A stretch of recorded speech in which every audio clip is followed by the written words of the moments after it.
Somewhere right now, a founder is betting everything on a vision nobody else can see yet. A CEO is making one call that changes everything. And a leader is finally stepping into who they were always meant to be. The difference between those who dream it and those who build it? They found the right ingredients.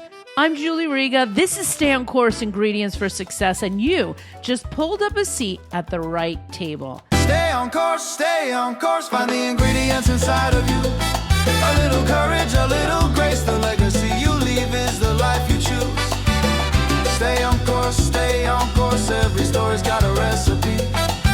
So pull up a seat, take your place, and cook up who you're meant to be.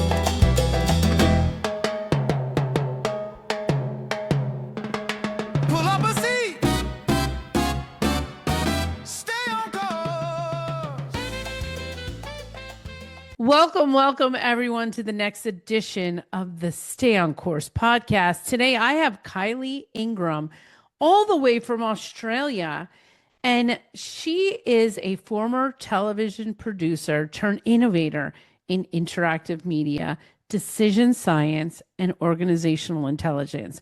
As a co-founder of Wizer, Kylee helps organizations understand cognitive diversity, reduce bias, and design better decision-making environments by revealing not just what decisions are made of, but how they are made. And in this conversation, we're going to be talking about decision science and how it can transform a leadership team's performance and organizational outcomes. Welcome, Kylee, to the Stay on Course podcast.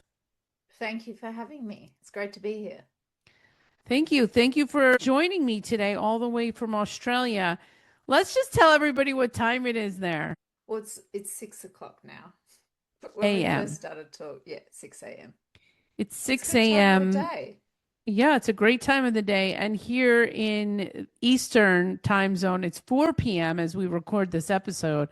So I think it's pretty cool that we could be talking from a totally different continent. I'm in tomorrow's time zone too. So, it's already Tuesday. It's Tuesday there. Amazing.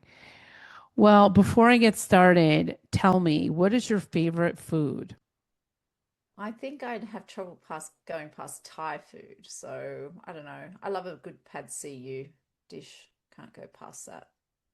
All right. I love Thai food. I love anything on the Asian side. I think it's just got a very interesting flavor. So thanks for sharing that. And today we're talking about decision science. Tell us a little bit about what you're working on right now and how it relates to decision science, because that's not something that we hear all the time. No, it's funny, isn't it? Because we make decisions all the time, and a lot of people don't think about how they make them or who they're in the room with. So yeah, we started Wizer a few years ago and have been looking into exactly how to design decision rooms so you get the best outcome in your decisions. And it helps people individually understand how they come at decisions, and then teams how they come at decisions.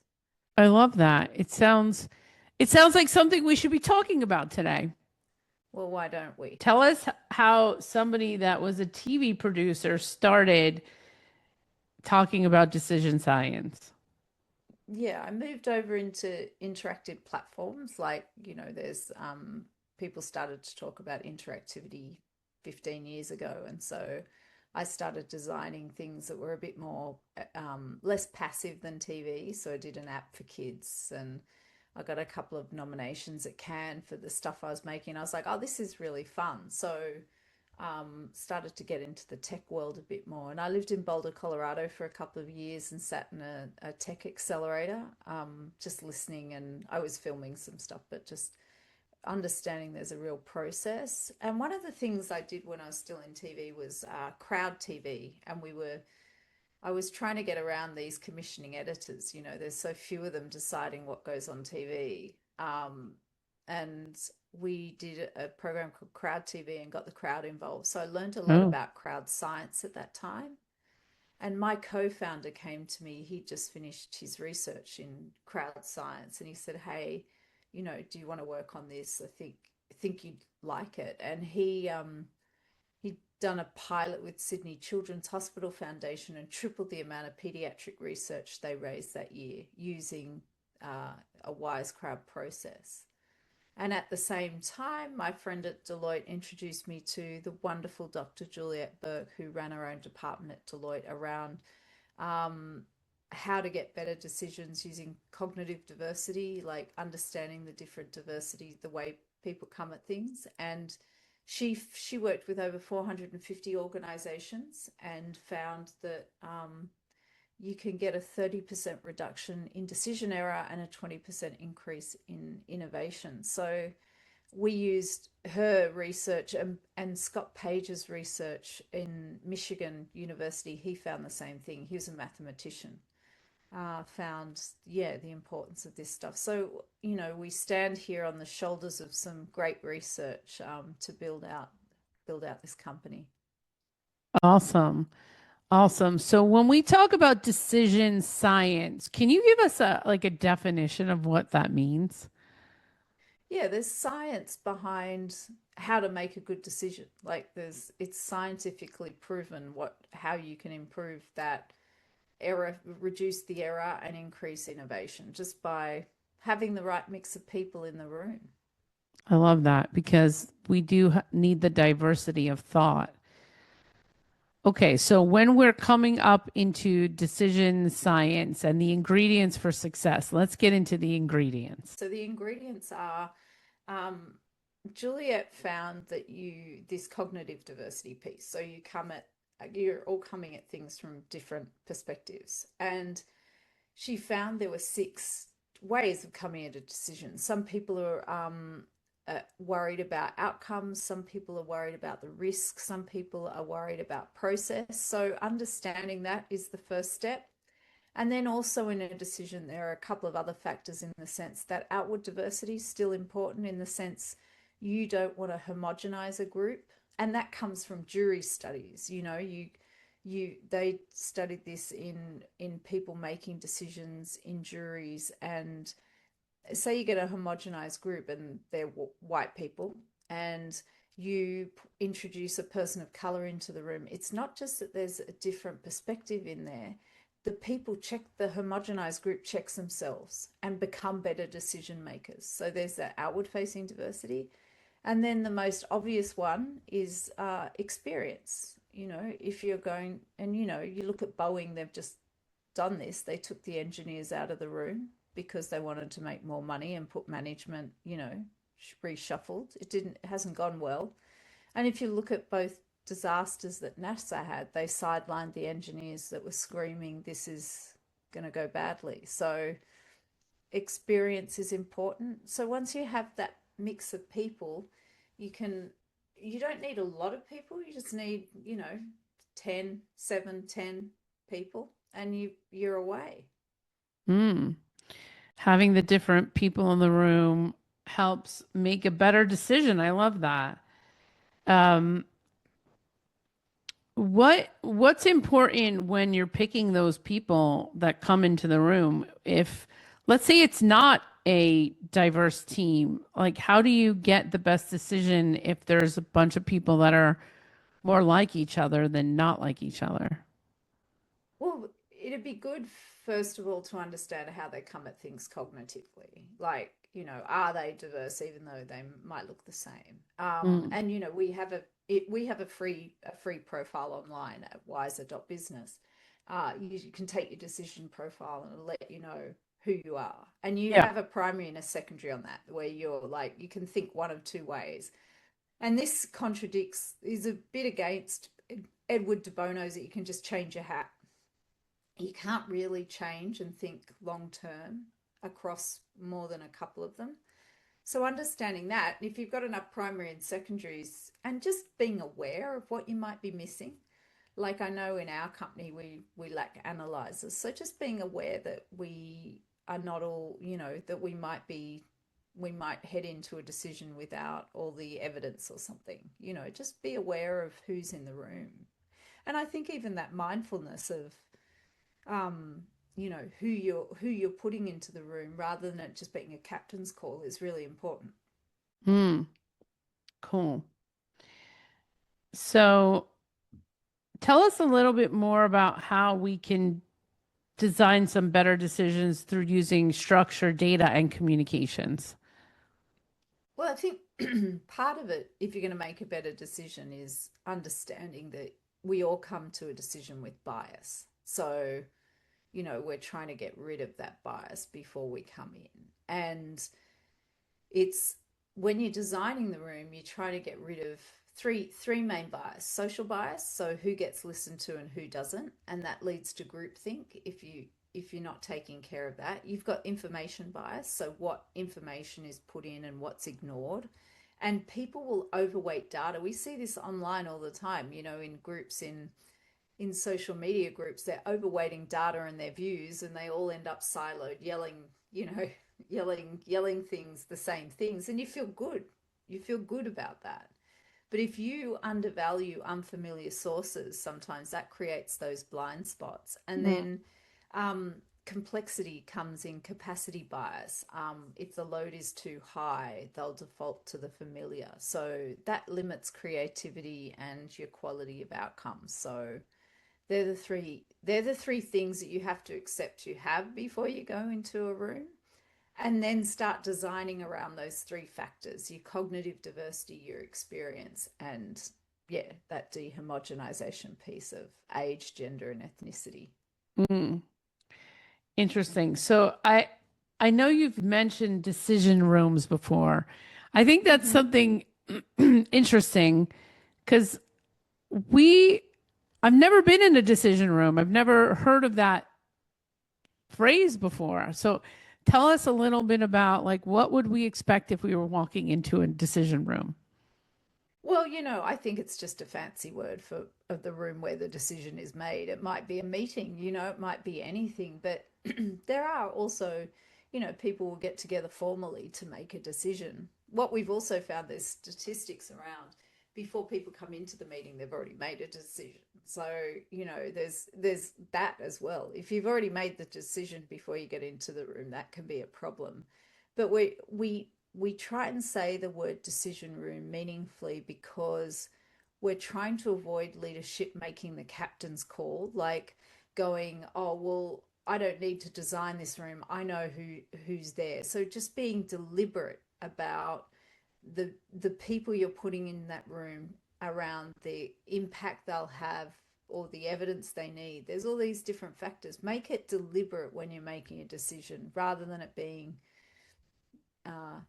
I know who's best, or I'll just make the decision in the end. That's not, I don't think that's good leadership. That's just you making the call. Whereas it'd be better leadership if you designed your decision rooms better and got better outcomes.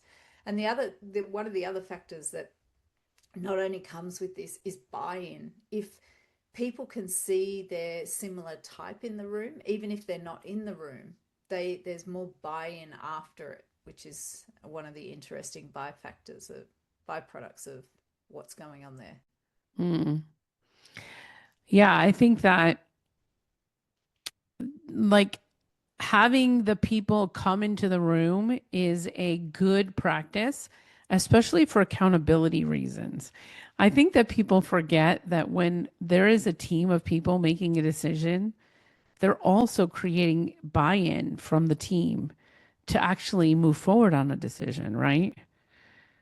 Yeah, they are. They are. And there's another factor we see a lot of. It's called defensible decisions. If you're looking at it philosophically, is the decision good or bad? Only time will tell. But what people are looking for when they, pay a lot of money for a consultant to set up a decision framework that's, never used and it's complicated, is that they're trying to set up a process and have defensible decisions. So they say, look, in this time, in this moment, we made the best decision we could. And I think designing your room in the right way allows you to say to your board, look, and also our technology gives you a red to a green light. So it'll say, look, you don't have this, you don't have the right makeup, and you can just see what you're missing and click on it. It'll tell you who in your organization might round out that decision group. So there's no reason you shouldn't be able to do it. Mm. When you're working with people on this, what level of the organization are they at? They're often high because it's got to be bought in. HR love it, but don't always have the money for this. So we have to usually go a little bit higher than that to have it in. Or sometimes team leaders, like I was just thinking of a guy yesterday, he's just come into a team of 20 and he's new. He's like, I want us to get to know to one another. I want to understand how we're making decisions. So he's brought it in. So it could be a team thing, or I think it starts with a curious leader though, a leader that wants to help their people work together. Because we're also designed, I believe we're designed as humans to be, biologically make decisions together. That's how we got all the things we got. We worked together, we collaborated, we solved problems together as a society. It wasn't an individual, standing at the front of the cave directing everybody. It was, a collaborative effort. Yeah, awesome. So I have another curious question here. So if let's just say you're not at the top level of the organization, you have a smaller team or your family or something, how can just regular people bring decision science into their everyday life? Yeah, people should get it for Thanksgiving meals. They can, well, you can go and do your decision profile and understand yourself and give it, that's free. But teams can also just, get it for 5, 10 people, and we give them aggregated data about what that looks like, and help them understand that. So, and the other thing we've just implemented is a communication tool into the platform, which is really interesting. And that I bring that up because I see teams using it more than anything. Is that once you've got everybody profiled, say I want to send you an email and say, hey Julie, our team our team should work together. I want us to do this. It'll tell me what profile you are, and it'll say, look, you should actually include more data for Julie. You should lead with this. So it helps that communication piece across teams as well. Could help you at the family dinner. I love The that. other thing, the other thing we have, it's on a different website, is called Snaps, where you can profile a third party and then write what you're going to do. So it's more of an outreach tool that we built for the charity sector initially. Oh, wow. Okay. Well, thank you for all of that. Tell us where our audience can find out more about what you're doing and, tell us what you're working on like right now. What is the big thing you're working on? We've got a really big client in the Indigenous sector that I'm really excited about, helping them to reframe their business and help Indigenous people across Australia make money from consultation. So I'm loving that piece at the moment, what we're building. You can find me on LinkedIn, Kylee Ingram at LinkedIn, and also, yeah, through Wizer, Wizer, .business. We're there, and give us feedback. I love that. So before we leave today, tell us like what you would say is the most important thing that you want people to leave with about decision science. Know that you're biased, that you're biased, and accept that. And yeah, know that before you go and make your decision, you're biased, and try and take that out of it, because you'll get better outcomes and you'll have better understanding with people. Your people. Amazing. Well, thank you so much for being a guest on the Stay on Course podcast. Thanks for having me, Julie.